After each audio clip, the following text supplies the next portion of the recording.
आपने कहा बाबा जी, देवी देवता प्रतीक चिन्ह है और हमें प्रतीकों की पूजा नहीं करनी चाहिए। प्रतीकों को समझना चाहिए कि इन प्रतीकों के भीतर क्या रहस्य है। जरा इसको विस्तार से समझाने का कष्ट करें, क्योंकि आज तो सारा हिंदुस्तान इन्हीं मूर्तों में उलझा हुआ है। गणेश पूजन, सरस्वती विसर्जन, नवरात्रि में 9 देवियों की पूजा,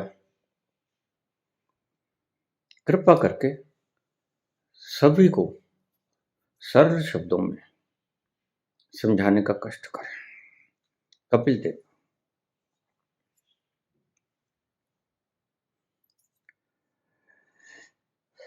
बिल्कुल प्रतीक हैं, बिला शक।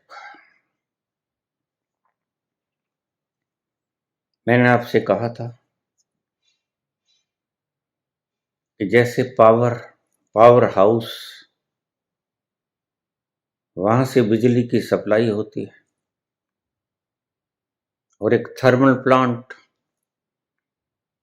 वहां से बिजली पैदा होती है। जहां से पैदा होती है वहां से सब कहीं अप्लाई होती है, सप्लाई होती है।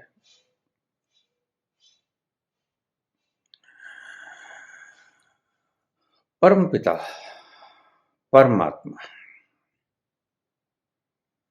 आस्तिक लोग इसे समझ लें और प्रकृति नास्तिक लोग इसे समझ लें। बात समझने और समझाने की ही है। लेकिन एक पावर हाउस है जहां बिजली पैदा होती है, शक्ति पैदा होती, विद्युत पैदा होती और आगे बढ़ जाती है। उन्हें देवी देवता कहते हो आप। सनातन धर्म के लोग बड़े समझदार थे। प्रतीक ज्यादा वक्त तक ठहरे रहते हैं, लेकिन वो भूल गए कि प्रतीक दुरुपयोग भी हो सकते हैं। आज वही हो गया। मैंने आज की ही वीडियो में बोला, मांसाहार मत करो। थोड़ा सा और आगे बढ़ा देता हूं,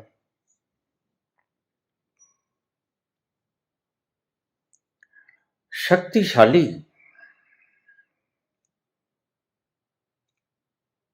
शाकाहार होता है, शक्ति में भी और विशालता में भी। सनातन धर्म में सबसे पहले वंदन होता है गणेश का। गणेश शाकाहारी है। कहावत है, कहानी है, पार्वती नहा रही थी, पार्वती के पुत्र का सिर काट दिया। पार्वती विरलाप करने लगी, जी आपने क्या किया महादेव, आपने अपने ही पुत्र का वध कर दिया।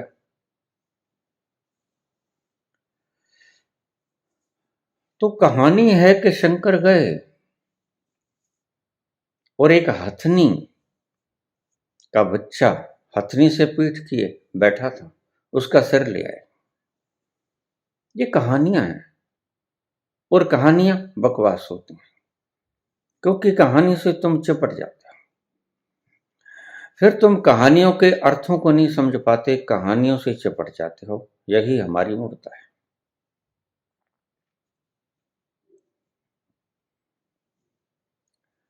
सबसे पहले पूजा किसकी होती है? गणेश की। गणेश यानी हाथी, हाथी यानी शाकाहारी। सबसे पहला उपदेश है सनातन का,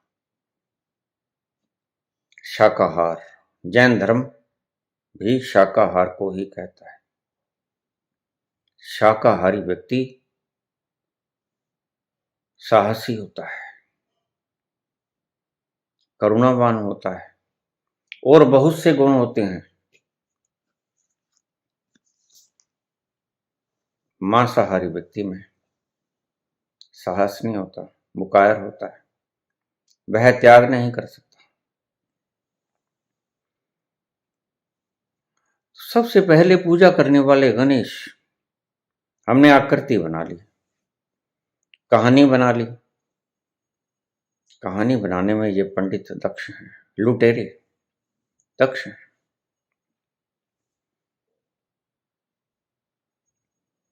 इनको ये नहीं पता कि इन कहानियों से आने वाली पीढ़ियों का क्या होगा, ये चिपट जाएंगे।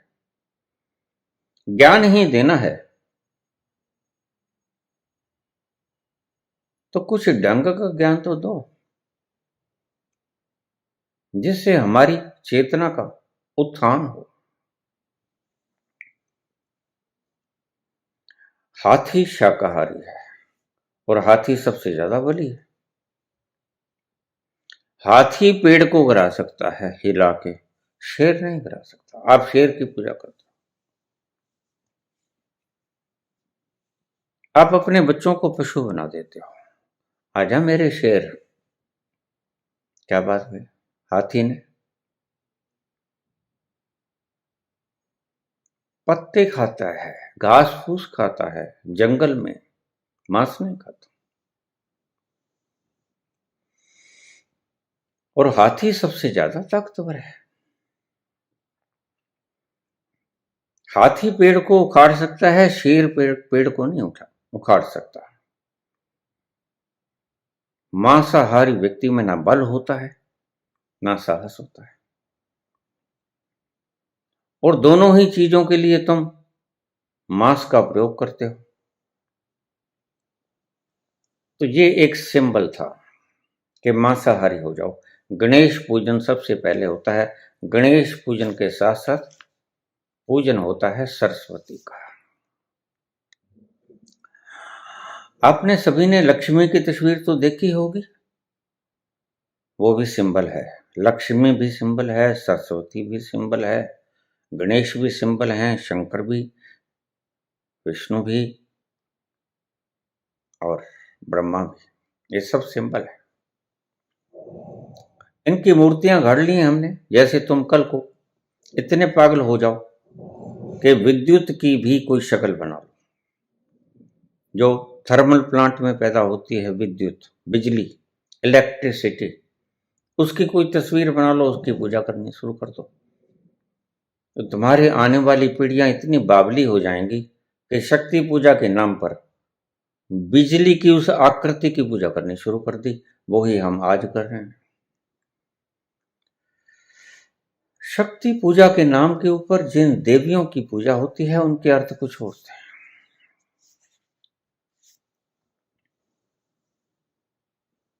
लेकिन हमने अर्थों का अनर्थ कर लिया। हम अर्थ नहीं समझ पाए।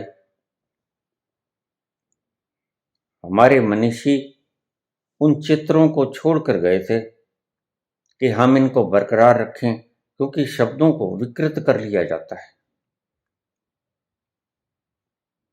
लेकिन हमने चित्रों को भी विकृत कर लिया, चित्रों के साथ ही चिपक गए। आज कोई लक्ष्मी को गलत कह देता है, दुर्गा काली को गलत कह देता है, तो मारने मरने पे उतार हो जाते हैं, जबकि ये सिंबल है, ये है नहीं। मैंने बहुत बार बोला, आपकी समझ में न उतरे तो मैं क्या करूं। हाथी की पूजा होती है सर्वप्रथम गणेश, हाथी का सिर लगा है।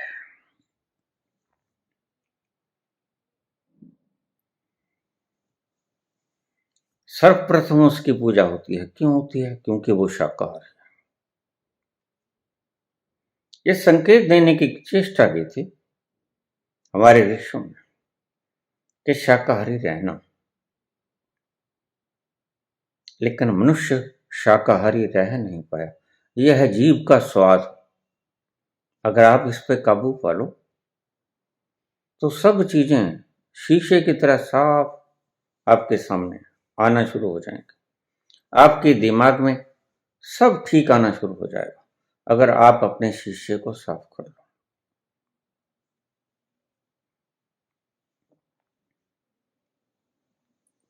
वक्रतुंडे महाकाय सूर्यकोटि संप्रभा निर्विघ्नं कुरु मे देव सर्वकार्येषु सर्वदा।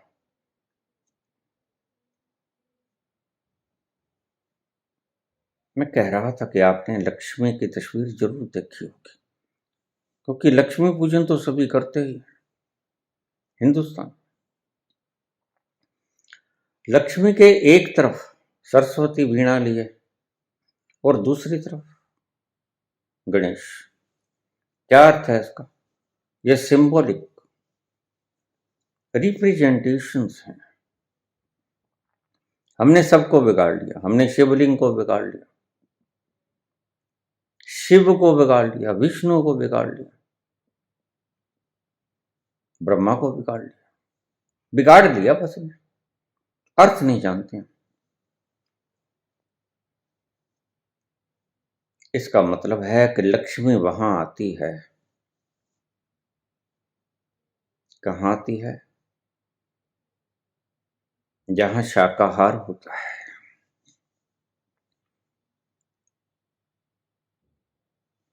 और गणेश शाकाहारी हैं, सबसे ज्यादा बली हैं, सबसे ज्यादा साहसी हैं, और विद्या भी वहीं आती है। लक्ष्मी भी वहीं आती है, विद्या भी वहीं आती है, और साहस भी वहीं आता है, बल भी वहीं आता है जो शाकाहार करता है। दूसरों को मार के खाना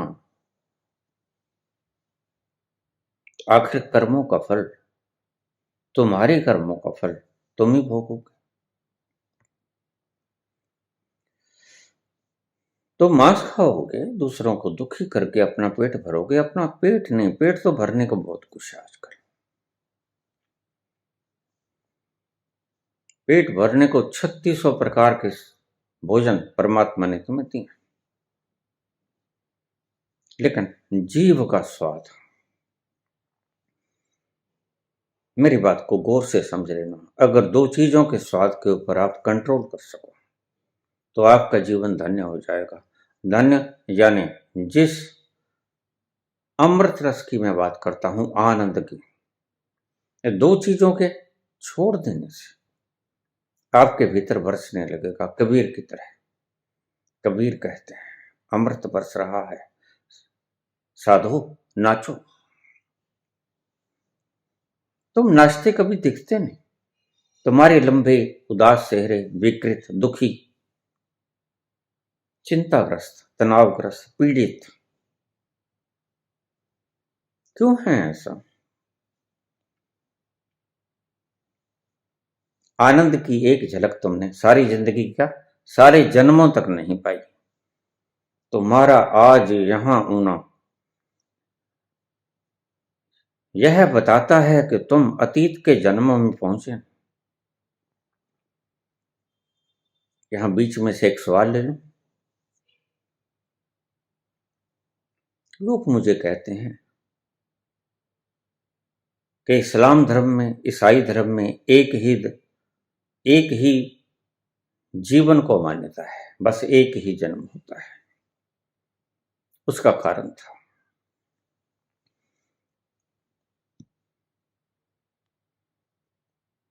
मैंने कहीं कहा था कि इस्लाम के अंदर दो बातें बड़ी सुंदर हैं,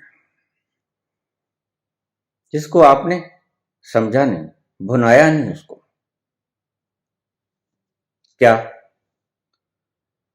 एक तो मुर्दे को जलाओ मत, दफन करो। क्या होगा उससे? जो आप 7.5 मन लकड़ी जलाते हो, वो पेड़ से काट के जलाते हो, और जैसे जैसे पेड़ कटेंगे वैसा वैसा आज प्रश्न आया है गाजियाबाद से, बाबा आप ही कुछ करो। मैं क्या करूं भाई, मैंने थोड़ा ही बिगाड़ा है। 8 अरब आबादी है और समझदार देशों ने अपने देशों को नॉन पोल्यूटेड कर लिया है। वो समझदार हैं, तुम मूर्ख हो। मूर्ख हो इसलिए चित्रों को माने फिरते हो, प्रकृति का तुम फिक्र नहीं करते। कोरोना से हमने क्या सीखा? क्यों मरे लोग? कोरोना से मरे, ऑक्सीजन न मिलने से मरे। अभी होके क्या है, कोई सदियों नहीं बीत गई हैं, 2000 की तो बात है, 20 की, 4 वर्ष भी नहीं हुए अभी।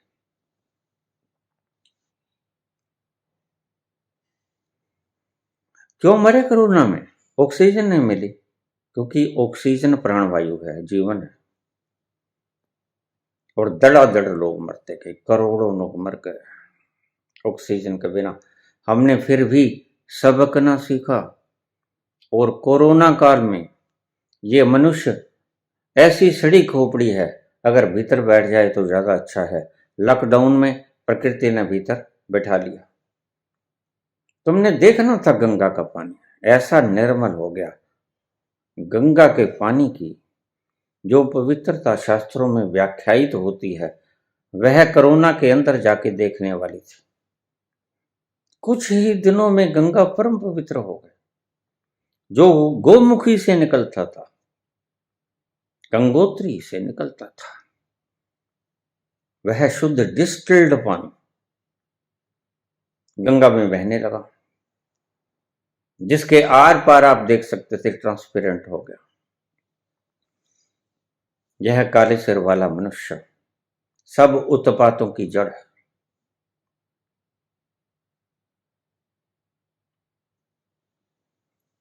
कोई खराब नहीं करता जलवायु को मनुष्य के सिवा। तो मैंने कहा कि इस्लाम धर्म में 2 चीजें अपनानी योग्य हैं। एक, मुर्दे को दफन कर दो, जलाओ मत। क्यों? क्योंकि एक व्यक्ति जब वो मरेगा तो करीब 8 मन लगकर उसको जलाने के लिए चाहिए। और देखिए कितने पेड़ कटते हैं, कितने लोग रोज मरते हैं। तो दूसरे अलग अलग धर्मों में अगर ये रिवाज चले कि जब मर ही गया है तो गिरजाघर के ऊपर गुंबद में रख लो, पक्षी भी पल जाएंगे, गिद्धें भी पल जाएंगी और तुम्हारा ईंधन भी बच जाएगा, नॉन पोल्यूटेड वातावरण भी रहेगा। अच्छे सोच की निशानी थे, ऐसे ही नहीं बनाए गए। इस्लाम में और ईसाइयत में दफन किए गए। तो इस्लाम में सबसे बढ़िया जो काम किया वो वातावरण को बचाने का किया। वातावरण हरियाली के बिना नहीं बचता, पेड़ों के बिना नहीं बचता। सबसे ज्यादा जरूरी बाबा नानक ने कहा है, पौन गुरु पानी पिता। पवन गुरु है और पानी पिता है। माता, धरती, महत्व, ये 3 चीजें हैं, इनको बचा लो। बचा लो अगर तुमसे बच सकती हैं तो। नहीं, आने वाले बच्चे तुम्हारे लंगड़े, लूले, बीमार, शिमार, तरह तरह की नामराद बीमारियों से पैदा होंगे, टूंडे फूंडे, और तुम उनको देख कर रोया करोगे। ये तुम्हारी ही करतूतों का फल है। जो तुम कर जाओगे आज, तुम्हारे आने वाली पीढ़ियां भुगतेंगी। ऐसे तो तुम आने वाली पीढ़ियों के लिए बहुत कुछ छोड़ के जाते हो, सारी जिंदगी गंवा देते हो, और दूसरी तरफ तुम उनका ही सत्यानाश कर दोगे। जो सबसे अहम चीज है उनका शरीर, उसी को खत्म कर दोगे। अंग विहीन बच्चे जब पैदा हो गए, उनका लीवर ठीक ना हुआ, उनकी किडनीज ठीक ना हुई, उनका गॉल ब्लैडर ठीक ना हुआ, उनका फेफड़ा ठीक ना हुआ, उनका हार्ट ठीक ना हुआ, मुख्य तंतु अगर ठीक ना हुए, तो ऐसा मानव धिक्कार है ऐसे मानव जीवन पे। और वो बनाया किसने? तुमने तुमने you are responsible for that. इस्लाम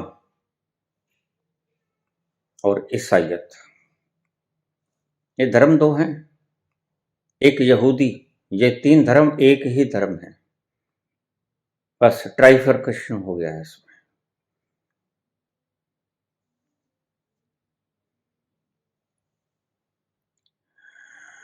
एक ही संत से चला, अब्राहम से, और तीन बन गए।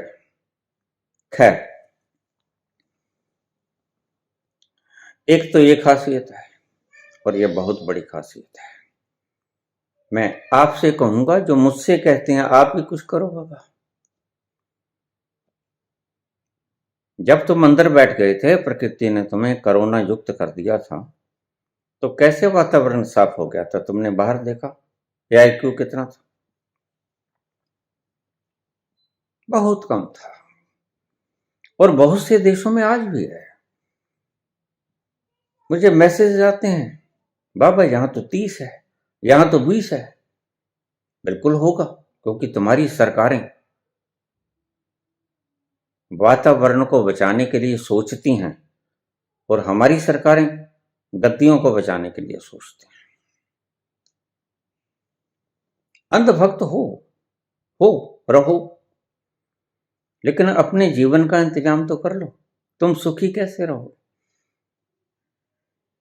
कल को झंडे उठाने की बजाय अगर तुम हॉस्पिटल के भीतर पर्चियां उठाते पाओगे, तो कहां बचेगा तुम्हारा धर्म? बना लेना, राष्ट्र बना लेना, कौन भागता है, लेकिन नॉन पोल्यूटेड बना लेना। ये तो रोज कहते हो हिंदू धर्म बनाएंगे, हिंदू राष्ट्र बनाएंगे। बिल्कुल बनाओ, डराया जाता है, लेकिन मैं कहता हूं नॉन पोल्यूटेड बनाओ।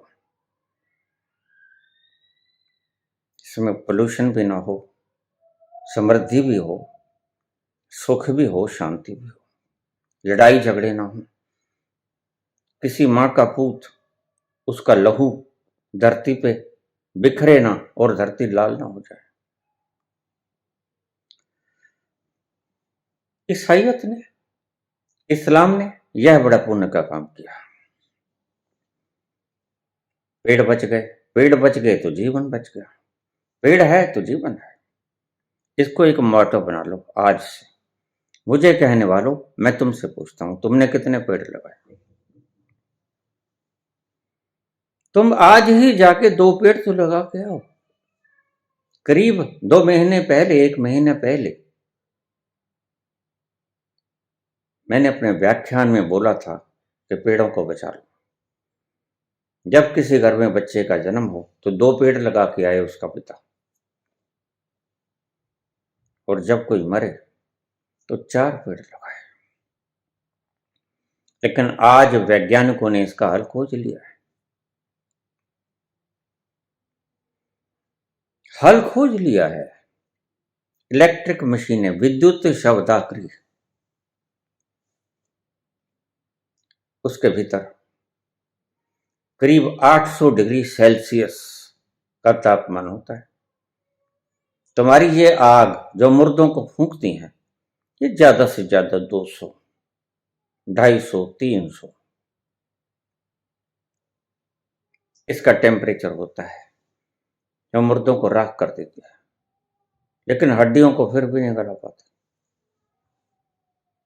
800 डिग्री शव, विद्युत शवदाकृ, उसका सेल्सियस तापमान होता है।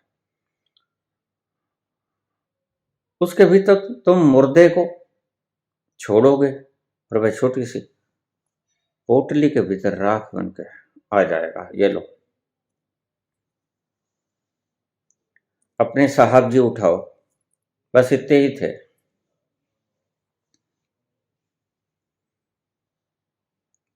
अगर आज पेड़ों को कटने से बचाना चाहते हो, सबसे पहला इंतजाम तुम्हें विद्युत शव दाह गृह ये बनाने पड़ेंगे, मशीनें बनानी पड़ेंगी जो इलेक्ट्रिसिटी से मुर्दे को राख कर देते हैं, बच जाएगा वातावरण। दूसरा, ये जो तुम फर्नीचर के लिए चंदन की लकड़ी काट ली, वो लकड़ी काट ली, ये लकड़ी काट ली, बेचारे ना पशु कुछ बोलते हैं, बेजुबान हैं, ना पेड़ कुछ बोलते हैं, बेजुबान हैं, लेकिन तुम्हें शराब जरूर दे जाते हैं। और इस शराब के कारण आज देखते हो विजिबिलिटी कितने रह गए। और कोई दिन आएगा हाथ को हाथ ना देखेगा, तुम्हारे अपने हाथ दूसरे हाथ को नहीं दिखेंगे।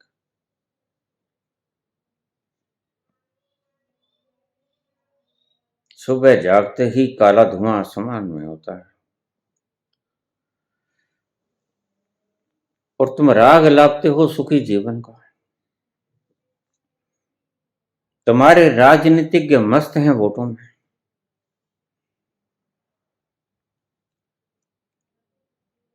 क्या किया जाए? राज करो भाई, कौन कहता राज ना करो? राज करो, लेकिन तुम भी तो सांस ले रहे हो। राज करने वाला भी तो सांस के बिना नहीं रह सकता। ये राजधानी की हवा सबसे ज्यादा पोल्यूशन है। जो कोई हाल है तुम्हारा, कहां नॉर्वे में 30-25 और कहां तुम्हारे 800-700। यह हवा नहीं ले रहे हो, तुम जहर ले रहे हो। और इस जहर को जैसे ही तुम नाक के द्वारा अपने भीतर उतारोगे, तुम्हारे फेफड़े गल जाएंगे। किसी वक्त राज यक्षमा, ट्यूबरकुलोसिस, टीबी जिसे कहते थे, सबसे खतरनाक भयंकर बीमारी मानी जाती थी। जिसको हो जाता था, कहते हैं राजाओं को होता था सिर्फ, इसलिए इसको राज यक्षमा कहा गया। फिर उसका कोई इलाज नहीं था। क्या होता कैसे है? गंदगी वायु से। और तुम आज सभी को राज यक्षमा से पीड़ित करना चाहते हो। मंशा तो यही है। इसका उपाय क्या है? सबसे पहले पेड़ों को काटना बंद करो। किसी भी कारण से जो पेड़ों को काटे उसकी गर्दन काट दो।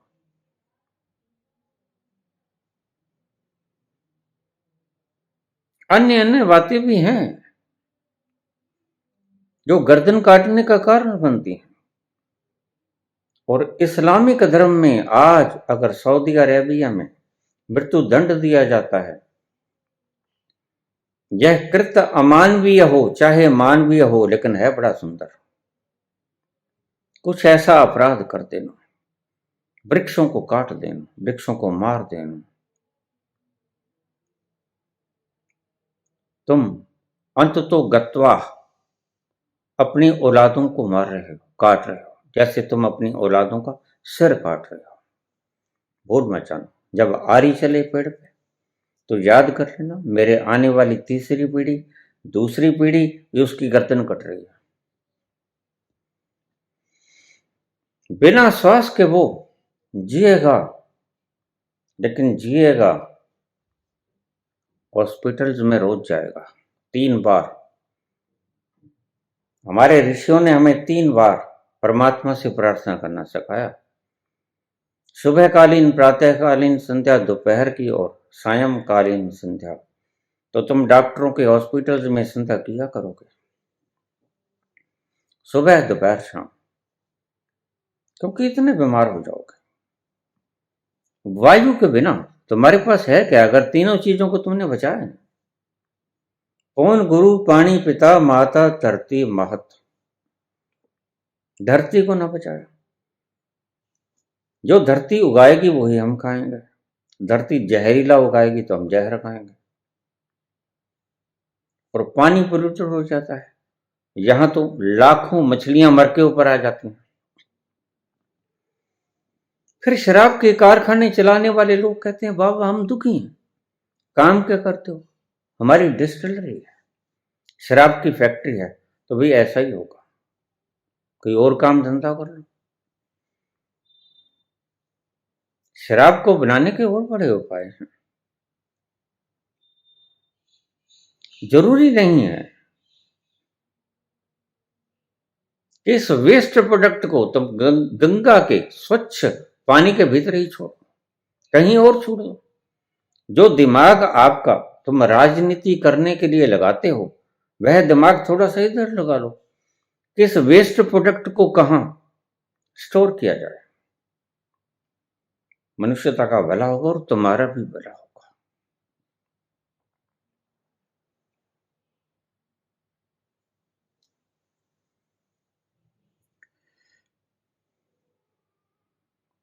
लक्ष्मी की तस्वीर मैं यहां से चला था। और दूसरा, पहला था पेड़ों को मत काटो, मुर्दों को मत जलाओ। और दूसरा था एक ही जन्म होता है। ये सत्य तो नहीं है, क्योंकि मैं अपने आंखों देखी बात करता हूं। हमने अपने पिछले जन्म देखे हैं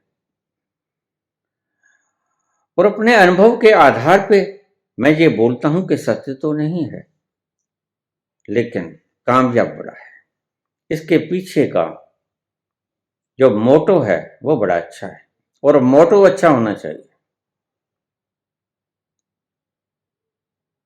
मोटो क्या है? एक ही जन्म में है, दूसरा नहीं। तो इसका मतलब जो तुम अच्छा करना चाहते हो वो इसी में कर लो। सिखाया तो यही था, सीख गए हम यही कि बुरा करना है अभी करो।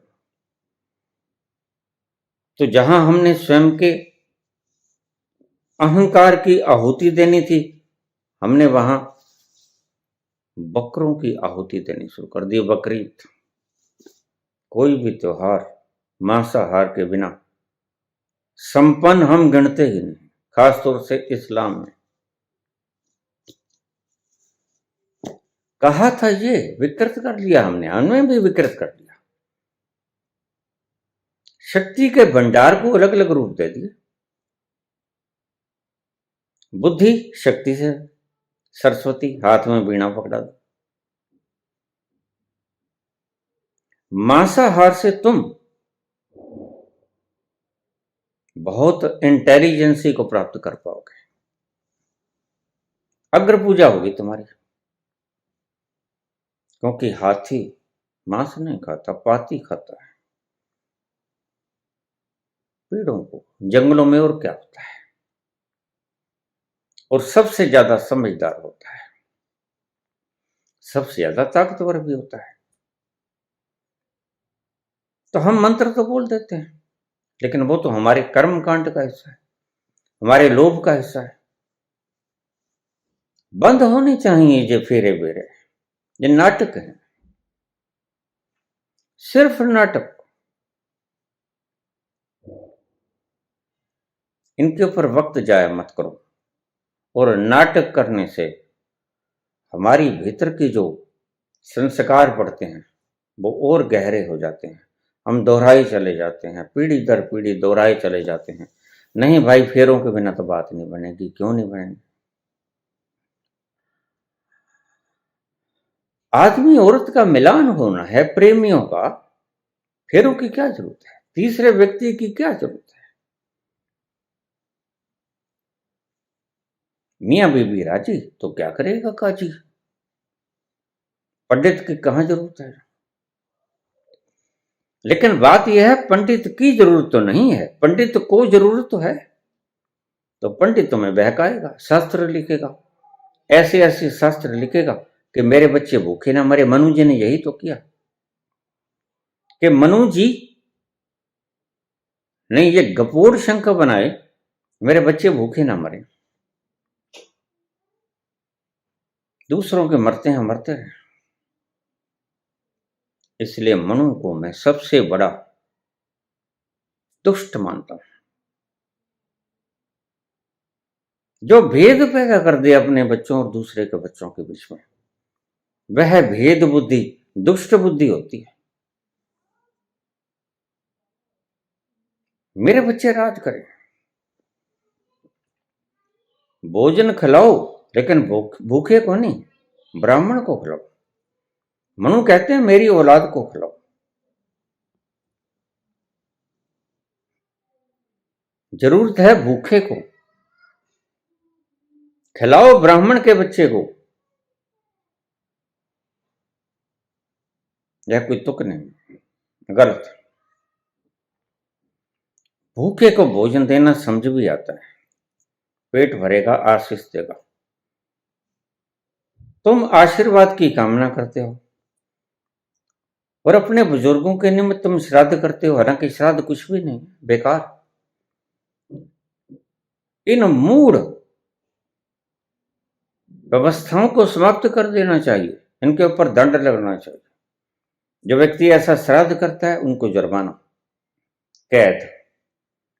अरे मान जाएंगे। थोड़ा सा लचीला मत रखा करो नियमों को।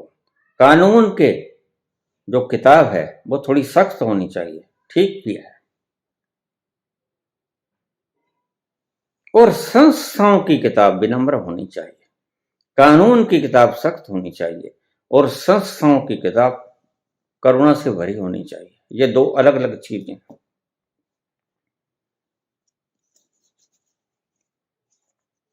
संस्थाओं का काम है पेड़ों को बचा लेना। एक ही जन्म है, इसका मतलब जो भी परिश्रम करो तुम पूरी जान लगा के करो। इसके पीछे तो ये राज था, क्योंकि बस यही जन्म है, आगे का जन्म मिलेगा नहीं। और इस जीवन को लंबा करो, और जीवन को लंबे करने के प्रयास की खोज करो, और वो ही कुछ करो जिससे तुम्हारा लंबा जीवन हो जाए। लेकिन तुम ये करते नहीं। इस्लाम ने यह सिखाया था, ईसाइयत ने भी यही सिखाया था। अब छोटी सी उम्र में सूली दे दी गई ईसा को, सिर्फ 33 वर्ष की उम्र, कुछ भी ना जिए थे। अभी बचपना ज्ञान ही होता है, अभी बचपने की थोड़ी सी सुगंध बाकी होती है इस उम्र में, और तुमने सूली चढ़ा दिया।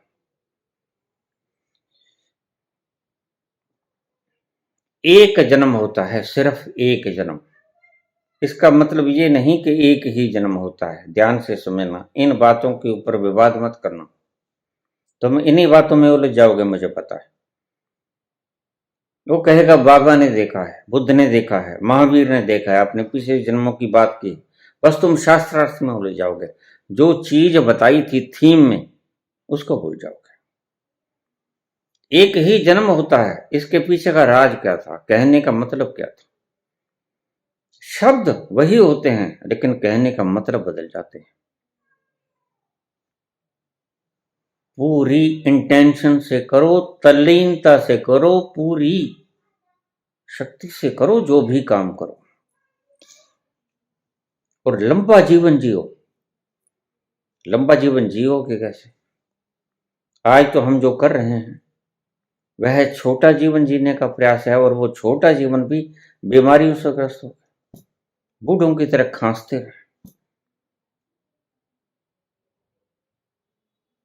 नामुराद बीमारियां हमें घेरे रहे हैं।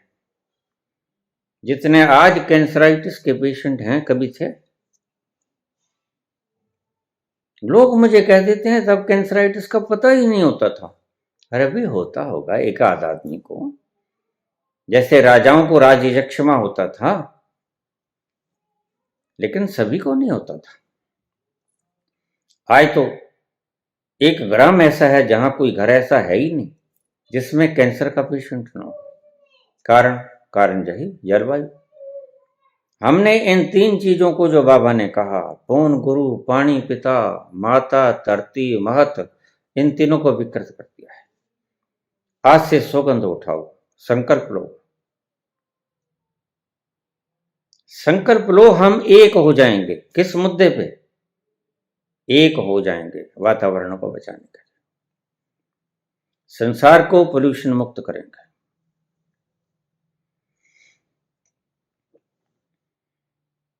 और पूरी तल्लीनता से करेंगे, नहीं तो आराम से बैठ जाएंगे।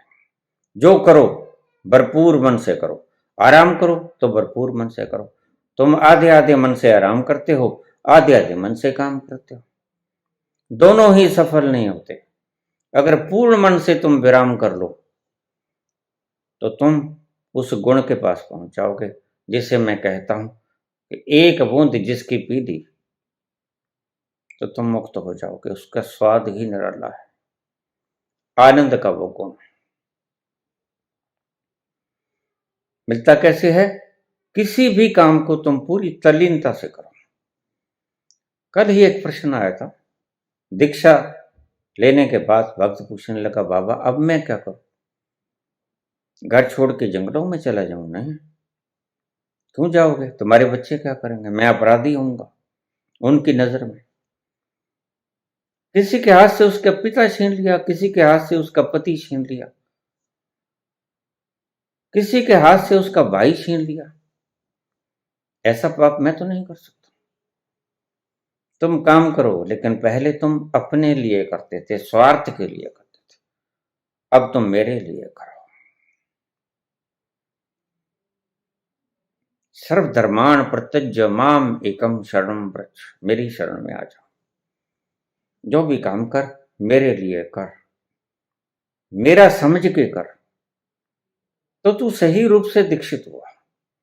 अगर तू अब भी अपने लिए करेगा फिर तो लोभी, फिर लोभ कहां गया? नहीं, अब तू मेरा समझ के कर कि मैं बाबा का काम कर रहा हूं, मैं कृष्ण का काम कर रहा हूं, मैं हजरत का काम कर रहा हूं, मैं ईसा का काम कर रहा हूं, मैं बाबा नानक का काम कर रहा हूं। अब अपने इष्ट का काम समझ के कर, अपने गुरु का काम समझ के कर।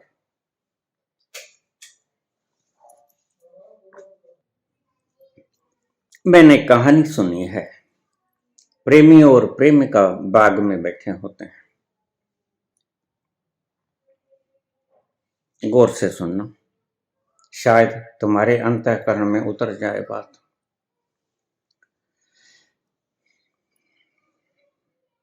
प्रेमी कहता है प्रेमिका से, प्रिय मैं तुमसे बड़ा प्रेम करता हूं।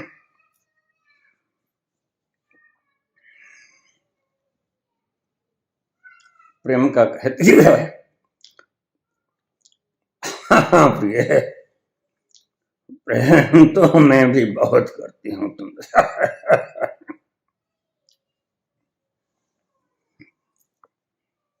अरे भाई, प्रेम प्रेम बाद में कर लेना, पहले अपने अस्थमा का इलाज कर। अगर ऐसा ही रहा ना तो प्रेमी और प्रेम का आपसी प्यार की बातें ऐसा ही किया करेंगे, मधुर कंठ खो जाएंगे, वाणी की मधुरता लुप्त हो जाएगी। आज तुमने जल वायु और जमीन को जहर बना लिया है, जहरीला कर दिया है। उठो,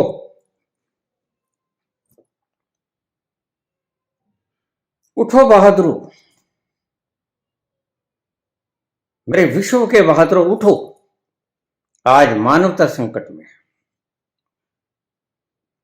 बचा लो, इन 3 चीजों को बचा लो, धरती को, वायु को, जल को। इनको जहर से मुक्त कर दो, और जो व्यक्ति इनको जहरीला करता, कानून बना दो कि जो व्यक्ति जहरीला करता सजाए मौत। वह जीने के योग्य नहीं, वह आदमी नहीं, वह तो पशु भी नहीं, वह वध के योग्य है। यही तो कृष्ण ने कहा। अर्जुन तो बहुत कहता था,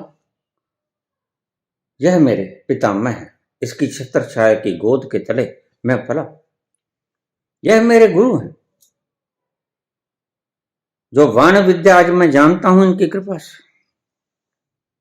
कृष्ण कहता, सब ठीक है, अतीत को भूल जाओ अर्जुन, अतीत को भूल जाओ, वर्तमान में आ जाओ। ये क्या थे? पितामह थे, गुरु थे। आज क्या है? आज तुम्हारे सामने तुम्हारा लहू पीने के लिए खड़े हैं, तुम्हारा वध करने के लिए खड़े हैं। आज देखो, आज यही मैं कहता हूं समाधि का सूत्र है। वर्तमान में ठहरना समाधि का सूत्र है। यही बात मैंने बहुत बार बताई। अंतरंग क्षणों में तुम वर्तमान में आते हो तो कितना लुत्फ आता है। और अगर तुम वर्तमान का ये क्षण बिना अंतरंग क्षणों के पैदा कर लो तो कितना सुंदर होगा।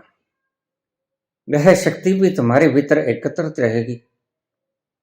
तुम्हारे भीतर के ऑर्गन्स को इतना प्रयास भी नहीं करना पड़ेगा नई शक्ति पैदा करने के लिए, और वह शक्ति निश्चित ही ओज में परिवर्तित हो जाएगी और वह शक्ति तुम्हें आनंद से मालामाल कर देगी, बरस जाएगा आनंद।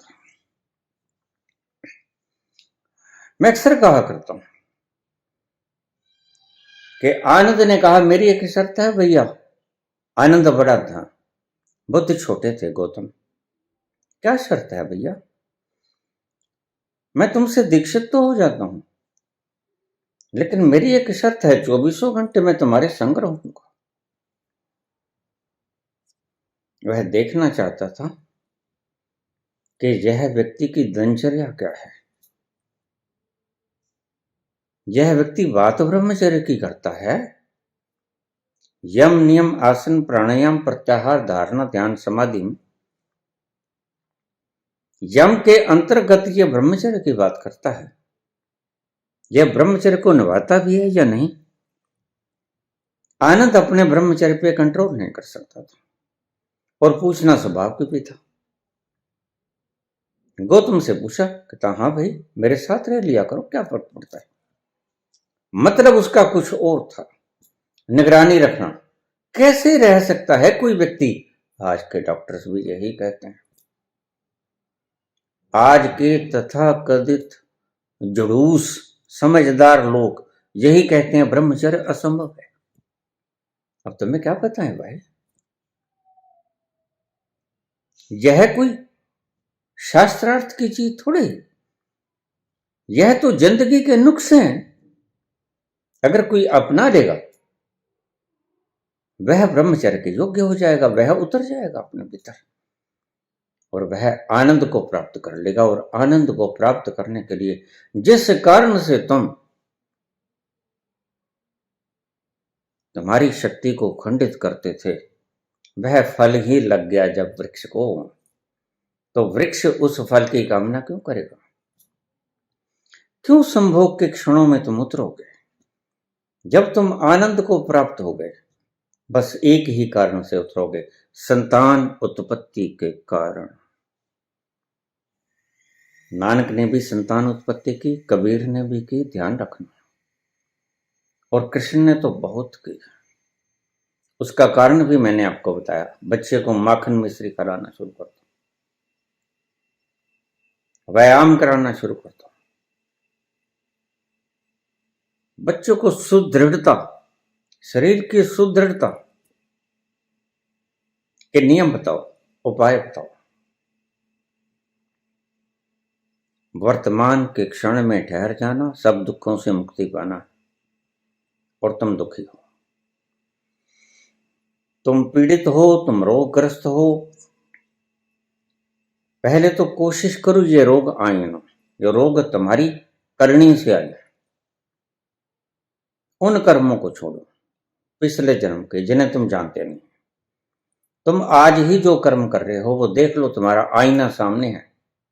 वृक्षों को काट रहे हो, तुम कहते हो दमा क्यों होता है, क्यों है ये अस्थमा। जल को प्रदूषित कर रहे हो, तुम कहते हो क्यों है कैंसर। विषैला भोजन खा रहे हो, तुम कहते हो तरह तरह के रोग क्यों हैं, ये स्किन डिजीजेस क्यों हैं। मत पूछो, ये देखो कि तुम कर क्या रहे हो। अपनी करनी की तरफ देखो। करनी का फल आने पर माथा मत पीटो, छाती मत पीटो। करने को सुधारो, तुम सुधार सकते हो। It is in your hands. यह तुम्हारे हाथों में है। करनी को बदलो जिससे दुख पैदा होता है, अन्यथा फिर त्रिकाल संध्या डॉक्टरों के हॉस्पिटल में करनी पड़ेगी। जो लोग मुझसे कहते हैं कि तुम ही कोई करामात करो बाबा, तुम भगवान हो, मैं उनसे पूछता हूं कि तुम भगवान नहीं हो क्या? कितनी देर हो गई मुझे चिल्लाते हुए, अहम ब्रह्मस्म। तुम भी कहने के योग्य हो जाओ, तुम भी ब्रह्म हो।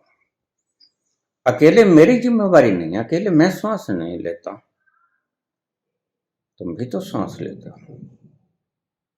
और मैं तो मांस नहीं खाता, तुम भी खाना छोड़ दो। वृक्ष लगाओ, तुमने कितने वृक्ष लगाए? जीव को चराचर चलाते हो, वृक्ष कितने लगाए? पेड़ को गटने से बचाया कैसे? मैं गुरु जम्बेश्वर प्रसाद की बात करता था।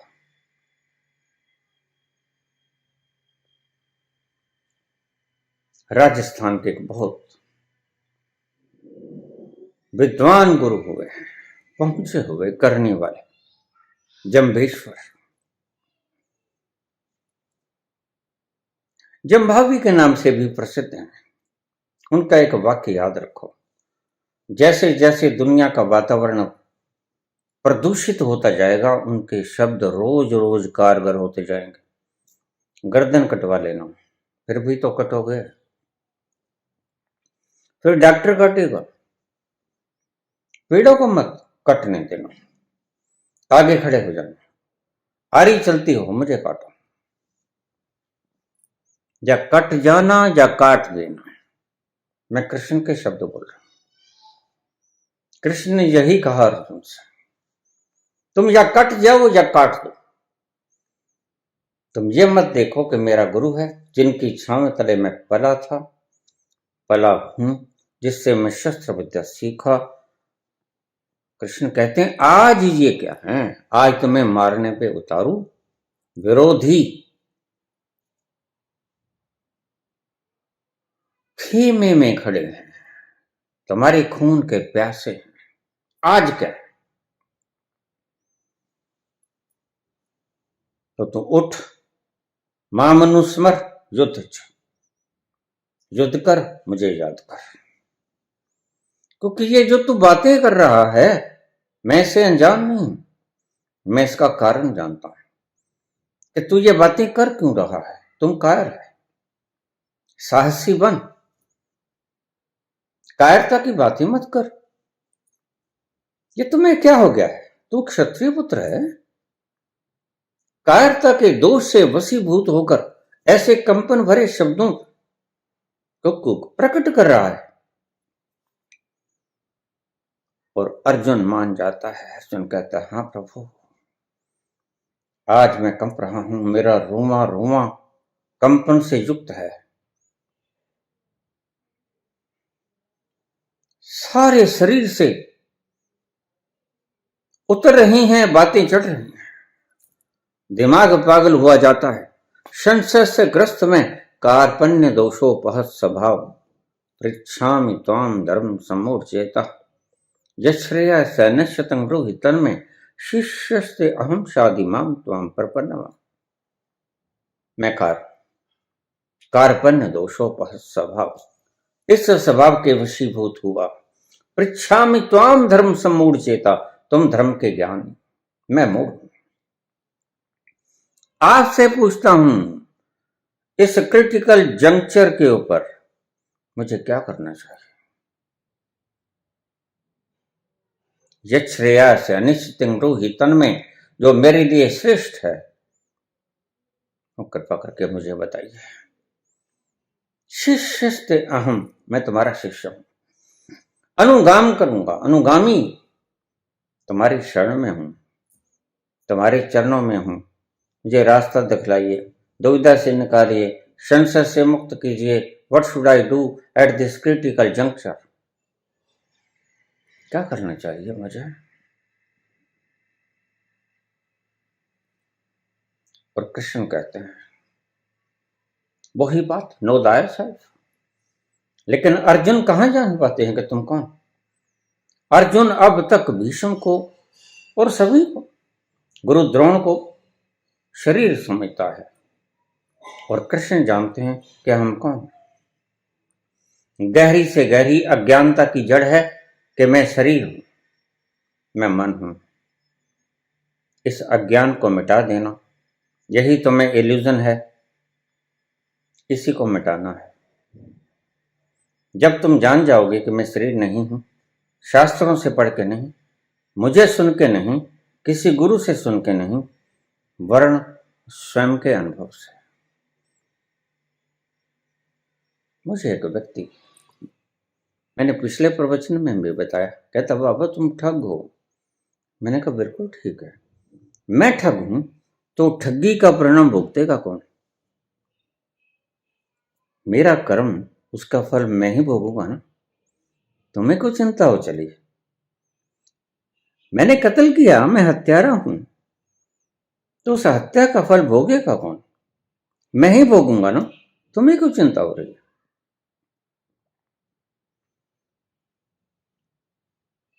दुष्ट से दुष्ट हूं, पापी से पापी हूं, लेकिन तुम्हें इस बात से क्या। औरों के घर के झगड़े ना करना छेड़ तू, तुझको पराई क्या पड़ी, अपनी नवेड़ तू। अक्सर शिष्य अपने अहंकार को बचाने के लिए, इन शब्दों को भीतर हृदय में उतार लेना, अक्सर शिष्य अपने अहंकार को बचाने के लिए आखिरी दाव खेलता है। क्या? गुरु पाखंडी है, गुरु लोभी है, यह आखिरी दाव। मूल पर ही घात कर दो, यही पाखंडी है। भाई खुद भुगतेगा, तुम्हारा क्या लेता है। प्रत्येक व्यक्ति को अपने कर्मों का लेखा जोखा खुद ही तो देना होता है। तो मेरी करनी मैं निपटूंगा, तुम फिक्रमंद काहे को। लेकिन मैं जानता हूं तुम मुझे क्यों बोलते हो, मुझसे कुछ छिपा नहीं है। तुम ये बोलते हो, कहीं तुम्हारा अहंकार खिसकता है मुझे सुनने से, कहीं डर लगता है, क्योंकि मैं तुम्हें मृत्यु दिखाता हूं, मैं तुम्हें मृत्यु में ले जाना चाहता हूं। क्यों? इल्यूजन मरेगा तो सत्य प्रकट होगा, ब्रह्म टूटेगा तो सत्य का जन्म होगा। सत्य आएगा ब्रह्म के टूटने के बाद। मैं बहुत बार कहता हूं, अगर पुरानी हवेली ढहेगी जो खंडहर हो चुकी है, तुम्हारी मान्यताएं खंडहर हो चुकी हैं, अब इसको ढहा दो ना, जड़ मूल समेत इसको नींवों से उखाड़ दो और नई नींवों का उसार करो, नया महल बनाओ। लेकिन पुरानी जरा जीर्ण खंडहर बनी इमारत डरेगी मरने से। जैसी हूं बस ठीक, यही तुम चाहते हो। बीमार हूं, शुमार हूं, अस्थमा से ग्रसित हूं, कैंसराइटिस, ट्यूबरकुलोसिस, बड़े बड़े रोग हैं,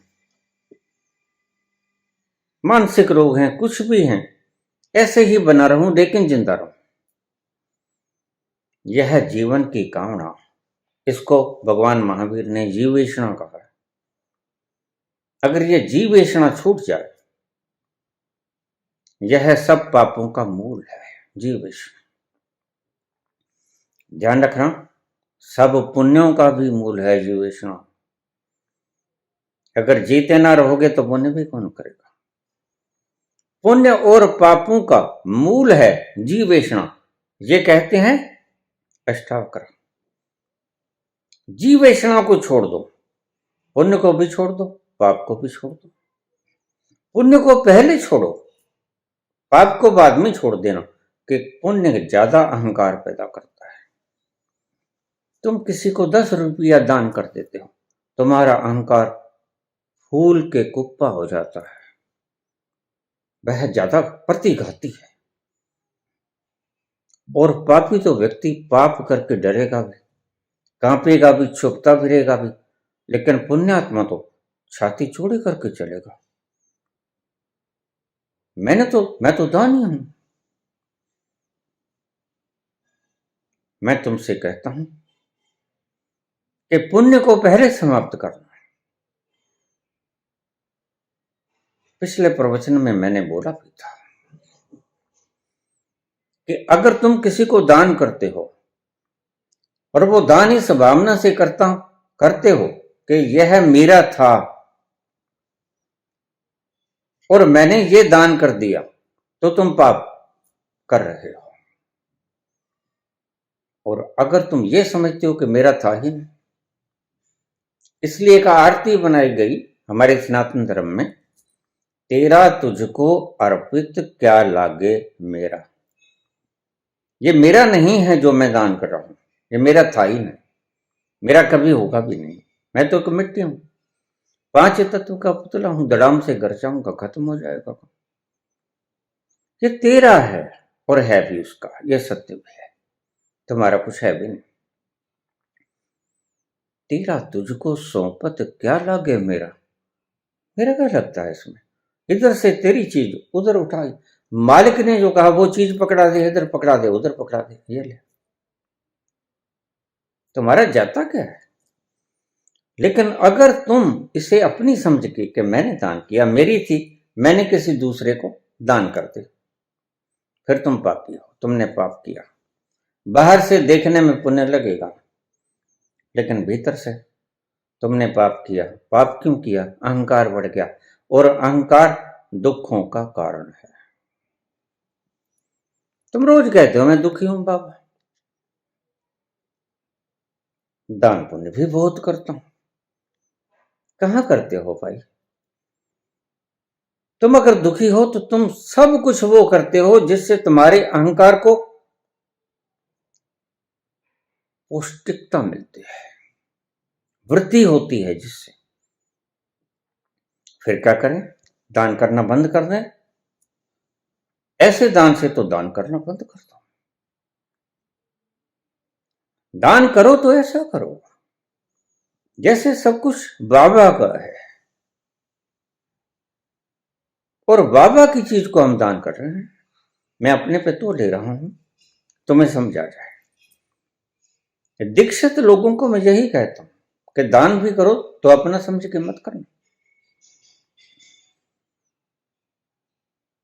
पाप तो तुम कर ही नहीं सकोगे, क्योंकि पाप कराता ही अहंकार है। पुण्य ही कर सकते हो तुम, और पुण्य करने में तुम अपने अहंकार को बढ़ाओगे। इसलिए कृष्ण ने कहा मामेकम शरणम व्रज, मेरी शरण में आ जा और सभी धर्मों का त्याग कर दे। मेरी शरण में आ जा। अगर तू मेरी शरण में आ गया तो तू दान करेगा, मेरा होगा, उसमें से किसी के खजाने में से मुट्ठी भर के उठा के दे देना। तुमने क्या दिया? किसी के खजाने से दिया। तुम्हें अहंकार नहीं पकड़ेगा, और अहंकार दुख का कारण है, मूल बीज है। जिस काम से अहंकार बढ़ता है उस काम से तुम्हारा दुख बढ़ता है। और अगर कहीं तुम पाप भी कर लो जो देखने में पाप लगे, कृष्ण बड़ी गहरी बात कहते हैं। कृष्ण कहते हैं धनुष उठा ले गांडी और इनको मार दे अर्जुन। कहते ये तो पाप होगा, वो मैं देखूंगा, उस पाप को मुझे दे दे, उसका फल मैं भुगतूंगा, तो इनको उड़ा दे, चीथड़े उड़ा दे इनके। और उसी भीष्म पितामह को रोए रोए को बींद दिया अपने बाणों से, बाणों की शैया बना दी। 54 दिन तक दुखों को भोगते रहे भीष्म पितामह। जब तक उत्तरायण नहीं आएगा मैं प्राण नहीं त्यागूंगा। वरदान था कि तुम जब मरोगे अपनी इच्छा से मरोगे, किसी की इच्छा से तुम नहीं मरोगे, अपनी इच्छा से मरोगे। यह वरदान था शांतनु का।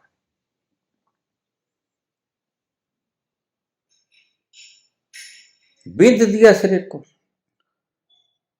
54 डेज, भीष्म पितामह वाण शैया पे लेटे रहे, दुख भोगते रहे। कृष्ण आए। कृष्ण जानते थे पीड़ा से ग्रस्त है।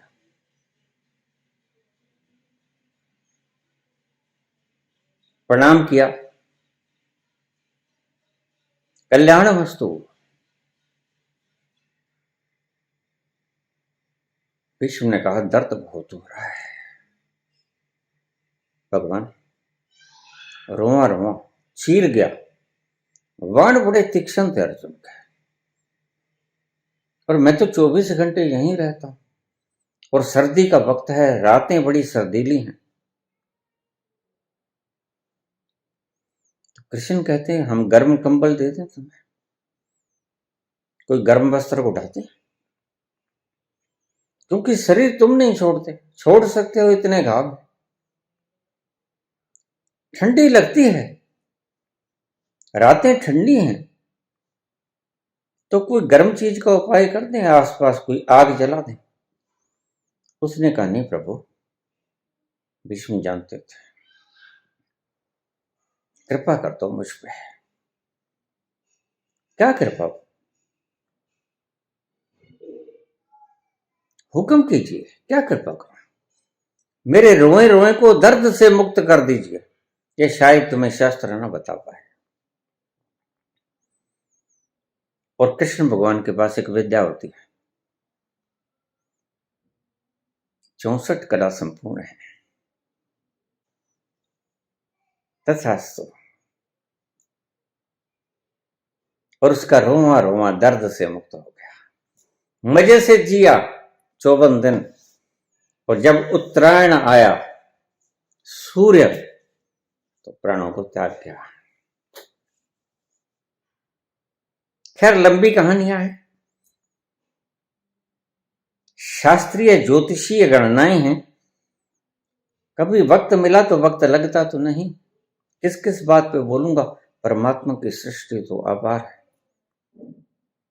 परमात्मा की सृष्टि अपार है, विराट। एक कण बनाने की क्षमता न रखने वाला मैं उस विराट का व्याख्यान करूं, असंभव है। मैं उसको प्रणाम ही कर सकता हूं, मैं ना उसे समझ पाता हूं, ना समझ सकता हूं, मैं सिर्फ उसे पी सकता हूं। वो मैंने पी लिया है, पिया है, बड़ा मीठा है, शहद जैसा है, आनंददायक है, नाचने पे विवश कर देता है, गाने पे विवश कर देता है।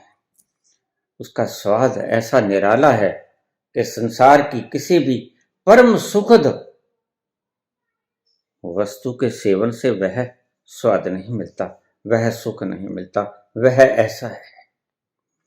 वातावरण को बचा लो, नहीं तो वही हाल होगा। हमारी माताएं हमें महाराणा प्रताप की कहानियां सुनाया करती थी, शिवाजी मराठा की कहानियां सुनाया करती थी, परमवीर अभिमन्यु की कहानियां सुनाया करती थी, कैसे गर्भ में वो चक्रव्यूह का भेदन सीख गया, ये कहानियां सुनाया करती थी। तुमने देखा जब ट्रक नया आता है, ये ट्रक होते हैं नए आते हैं, उनके पीछे क्या लिखा होता है,